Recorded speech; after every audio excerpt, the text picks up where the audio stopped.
The, the implications of a connected world. How users and customers are driving innovation. And organisations are transforming to respond.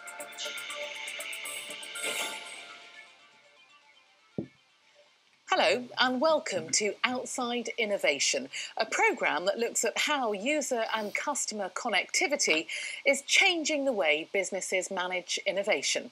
I'm Natasha Kaplinski.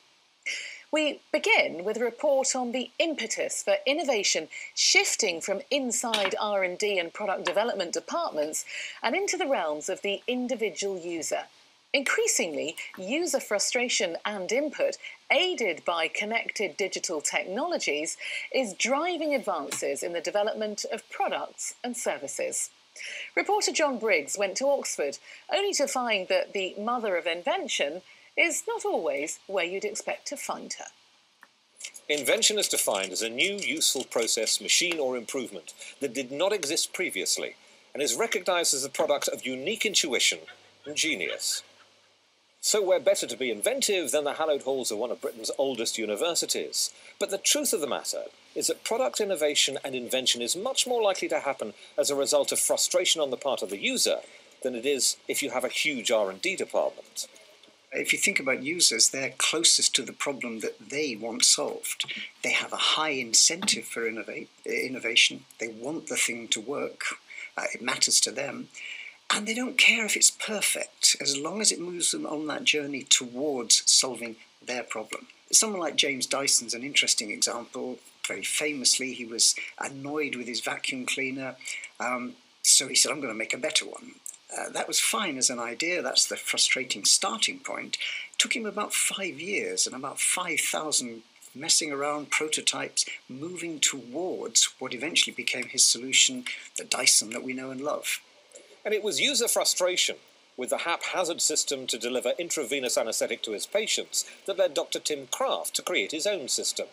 The problem was we were connecting the pumped drug infusions to the patient's vein using any old bits of plastic that we could find in drawers. So we set about trying to describe exactly what a safe system would look like. The system uses separate lines to ensure that drugs don't mix outside the body. It uses plastics that don't break down when in contact with some of the more noxious drugs used. The lines don't kink when bent, and they use valves that prevent drugs from travelling the wrong way. Tim says people now view him as someone with a proven track record of innovation. I now get contacted by colleagues locally and nationally who come to me and say, I've got an idea, but I don't know how to make this idea into a practical reality. Can you help me? And I really enjoy that. I enjoy helping them. Not for financial or commercial reasons, but just because I know we can improve patient safety if as clinicians we're involved in the design process from the outset. So if you want your company to have more light bulb moments than the competition, how should you structure your organisation? There's a very famous phrase in the innovation world, not invented here. And it means organisations have a kind of resistance to ideas that don't come from them. So if we're moving to a more open model, this lovely idea of crowdsourcing, pulling the ideas from outside, fine. But we've got to be open to that. Users know best. They understand their worlds. So if you could tap into that and understand the things that frustrate them, the things they find could be improved in their world, the things that they aspire towards, if you can get into that world, that gives you an edge. Lots of people have ideas, and lots of colleagues have come to me and said, you know those connector systems you developed? We could have done that. And I think the answer is they could.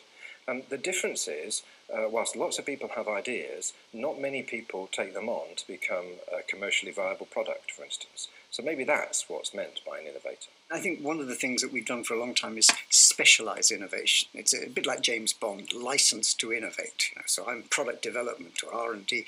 That's great, and you get something from that. But nobody's got all those intellectual resources. Nobody's got all the ideas.